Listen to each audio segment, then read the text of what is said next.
السلام عليكم. بشي ديسمبر سنة 2010 kooxda Real Madrid tababareedii waagaas ee Jose Mourinho xalad adag ayaa la soo gudboonaatay iyadoo oo goolalihiisii labaad marka laga yimid Cristiano Ronaldo ee la oran jiray Gonzalo Higuain uu dhaawac ku yimid kadibna Mourinho waagaas waxa uu ku tiraabay hadal ilaa hadda saxaafadu wax ka qorto markaad ugaarsi tagaysa waxa haboon inaad ku ugaarsi tagto ay tababaran laakiin si hadii ayga kaaseen ku ugaarsi tagay aan waayay bisadba waan iska kaxaysan isagoo bisada uga jeeday Karim Benzema Gonzalo Higuain ki uu Mourinho ku sheegay ayga tababaran toddobaadkan ayuu kubadda cagta ka fadhiisay isagoo callu ka noqday calooshuna inta la egtahay burri daraadeed halka Karim Benzema bisada lagu tilmaamay toddobaadkan soo dhaafnay waxa uu ku guuleystay Ballon d'Or ama jaayisada kubadda dahabka ee la siiyo ciyaartoyga ugu wanaagsan adduunka sanadkaas isagoo noqday ciyaartoygii labaad ee Muslimiinta ku guuleystay jaayisada tan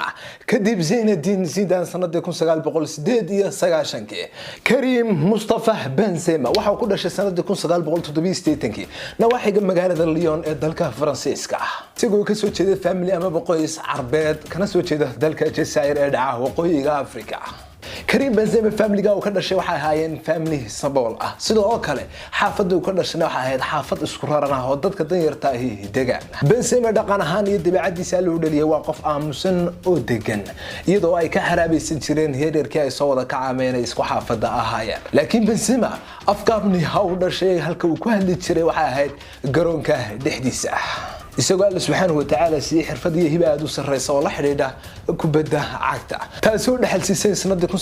1997 Karim Benzema uu wareegay kooxda Lyon oo waagaas ay kooxdii ugu tunka weyneyd dalka Faransiiska waagaas isaga Paris Saint-Germain marka Lyon la barbar dhigo baayata toona may ahayn isagoo sanadii 2014 uu soo dalacay kooxda koobaad ee Olympique Lyon sanadkii markuu mariyay 2019 waxa uu ku soo biiray Naadil Malaki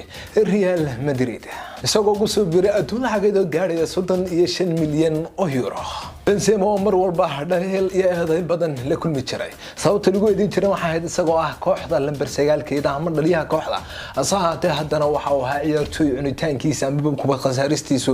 aad runtii u badneed xaqiiq marka laga waramayo talabaadna nambariskiisa ama recordiskiisuna ana aad u fiicneen marka la barbar dhigo ciyaartoyda kale ee lambar 9 uga ciyaara kooxaha waaweyn sida Real Madrid oo kala waxaan oran karaa arinta waxa ka uskariyay iyadoo uu kooxda la joogay dhaliya aad u weyn oo sida Cristiano Ronaldo waxaanu Benzema mar waliba ahaa ciyaartoy kooxeed aan naftiisa u shaqaysanaysa ahaatee teamka u shaqeeya iyadoo boqolkiiba 4 assistiyada ama goolasha Ronaldo dhaliicida ka caawisa ay ahayd Karim Benzema intii Ronaldo ku sugnaa kooxda Real Madrid Karim Benzema waayisa ciyaaraha dhibaatooyin aad u tiro badan baa soo wajahay iyadoo sanadii 2015 xulka Faransiiska laga saaray dhacdo dhexmartay isaga iyo mid gaaban oo la oran jiray Valbuena eedayntaas daraadeedna xulka waxa uu kaga maqnaa muddo gaaraysa 6 sanadood Benzema sida loo liidi jiray sanadkan waxa uu noqday xidigii ugu wanaagsan adduunka iyadoo adduunweynaha meel walba looga sacabatumayo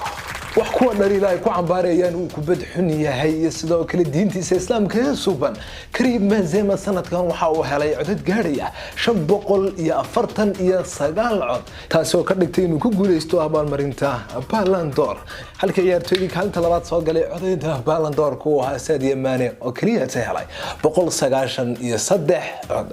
Karim Benzema hambalyo ayaynu leenahay Karim Benzema waxa uu tusaale cad u yahay sabirka dulqaadka iyo sidoo kale joogteynta dadaalka arrimahaas oo haboon inaynu kaga dayna inaguna nolosha majaalka doontaba kaga jir Karim Mustafa Benzema taasina waxa taariikh yar oo kooban inuu kaga hadlaynay Karim Mustafa Benzema ciyaartoyga ugu wanaagsan waqti caadarkan kubadda cagta fadlan haddaad ku cusub tahay kanaalkeena ku soo bir adigoo subscribe tabanaya abgabalkan furasi uu ku soo gaaro muuqaal waliba markaynu sidaa u soo galina ballankeena waxa weyn inta sanadkan dhammaanaynu gaarno 100,000 oo subscribe nagu soo bir adigoo qiimeynay tacabkii dadaalkan u gelino muuqaaladeena aad ka quruxda badan leh garmadan haddaad u baahantahay waxaad ka helaysaa Go Sports lambarka halkan kaaga muuqda ka waco ka dalbo kooxda taageerta garankeeda oo seasonkan original muuqaalka xigeentan isugu iman doono nabaday oo salaamu alaykum wa rahmatullahi wa barakatuh